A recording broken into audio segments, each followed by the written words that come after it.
Hi friend, সবাইকে MS ফ্যামিলিতে স্বাগত। তো সবাই কেমন আছে অবশ্যই কমেন্ট করে জানিও।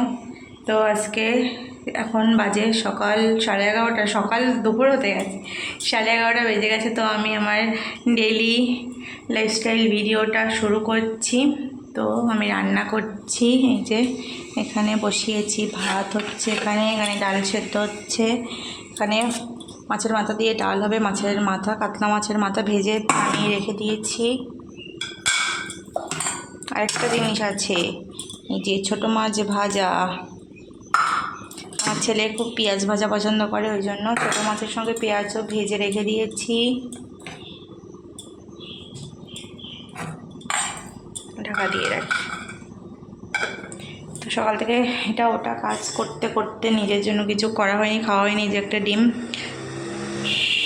হাফ বয়েল করে রেখে দিয়েছি, তো এটা এখন সকালে খাবো। এখন সকালের টিফিন হচ্ছে আমার ডিম।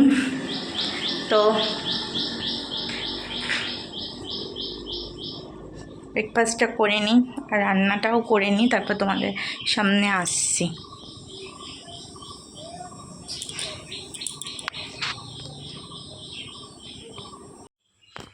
এই যে ডিমটা খাওয়ার পরে এলাম, ভাত হয়ে গেছে, রান্না ডালটাও সেদ্ধ হয়ে গেছে। এখানে কড়াইয়ে জিরে আর শুকনো লঙ্কা ফোড়ন দিয়ে দিয়েছি, একটা পেঁয়াজ কুচিয়ে রেখেছিলাম সেটাও দিয়ে দিলাম। মাছের মাথা দিয়ে ডাল রান্না করব, ওই জন্য মাছটা খাওয়া হয়ে গেছে, ডালটা থেকে গেছে, ওই কারণে ডালটা থেকে গেছে, সরি, মাছটা খাওয়া হয়ে গেছে, মাছের মাথাটা থেকে গেছে, কাতলা মাছের মাথা।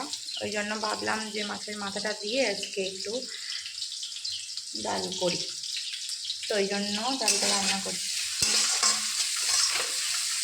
নর্মাল যেভাবে করে এভাবে। এই যে এখানে পেঁয়াজ কুচি দিয়ে দিয়েছি, এর মধ্যে একটু লবণও দিয়ে দিলাম, দিয়ে ভালো করে কষিয়ে নেব।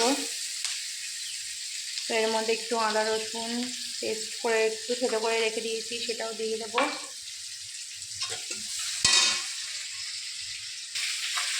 পেঁয়াজ আদা রসুন কষিয়ে নিয়েছি, নিয়ে দেখো এর মধ্যে মাছের মাথাটাকে দিয়ে দিলাম, দিয়ে নেড়ে ভাজা ভাজা করা হয়ে গিয়েছে। যে সেদ্ধ করে রাখা ডালটাও দিয়ে দেবো।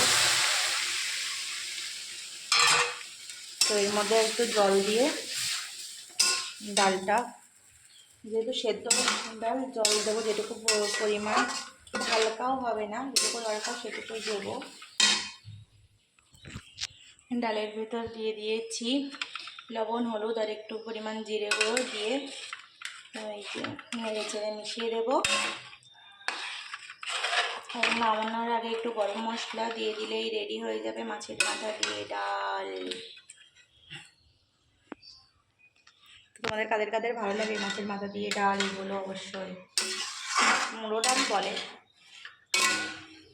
তো এর সঙ্গে আর একটা জিনিস তৈরি করব, এটা হচ্ছে গিয়ে যে অনুষ্ঠান বাড়িতে যেমন আর কি দেয় না, অনুষ্ঠান বাড়িতে যেমন আলু ভাজা দেয়, ওরকমই ওই যে ক্রিপসি টাইপের করব। তো দেখি হয় কি না আমার অনুষ্ঠান বাড়ির মতো আলু ভাজা, ঠিক আছে? তো তোমাদেরকেও দেখাবো অবশ্যই এটা বানানোর পর। তো ডালটা আমি নামিয়ে নেব, ফুটে গেলেই হয়ে যাবে। ডালটা নামিয়ে নিই, তারপর আসছি, ঠিক আছে? সারাদিন পর আর আসা হয়নি, তো এখন 7:30 বেজে গেছে। তো রাতের খাবার করতে চলে এসেছি। তো দুপুরে খাওয়ার ভিডিওটা আর করা হয়নি, চান দান করে এসে গুছিয়ে তারপরে খেতে টেতে দিয়ে দিয়েছিলাম। তারপর বিকালবেলা একটু রেস্ট নিলাম দুপুরে খাওয়া দাওয়ার পর। তারপর গিয়েছিলাম বিকালে একটু ইভিনিং ওয়ার্কে। এই দেখো, এটা হচ্ছে গোলা রুটি, সুজি দিয়েছি, পেঁয়াজ কুচি, লঙ্কা আর হচ্ছে একটা ডিম দিয়ে করছি এটা।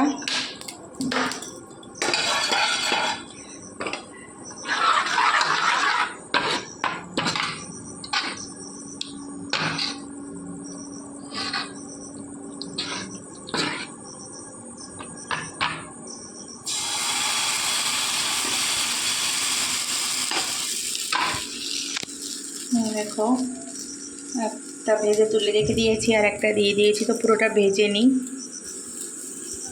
এই যে খাবার রেডি, তো এখানে আমি টক দই নিয়েছি আর এই যে দুটো গোলা রুটি নিয়ে নিয়েছি, আর ছেলের জন্য দিয়েছি দুটো, আর এখানে সস দিয়েছি। ছেলে তো আর টক দই দিয়ে খাবে না, তো খাওয়াটা হয়ে যাক তারপর আসছি।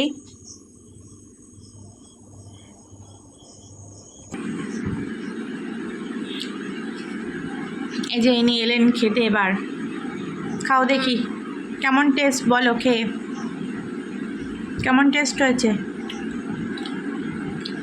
ভালো নাকি খারাপ? ওটসের মতো লাগছে। না না, এটা ওটস দেইনি, এখানে দিয়েছি হচ্ছে সুজি দিয়েছি, তারপর পেঁয়াজ, কাঁচা লঙ্কা, আর দিয়েছি ভালো লাগছে। গোলমরিচ গুঁড়ো দিয়েছি, একটা ডিমও দিয়েছি আমি ব্যাগেরটা। ভালো লাগছে। আমি তো টক দই দিয়ে খাচ্ছি, জাস্ট টক টক, ওয়াও। না আবার টক দিতে দিয়ে হবে। টক দিয়ে খাবে, খা, তুই তো সস দিয়ে খাস, নে এর ভেতর থেকে নে। কেমন লাগছে? ঠোঁটে লেগে গেছে তো টক দই, ভালো আছে তো আমরা খেয়ে নিই।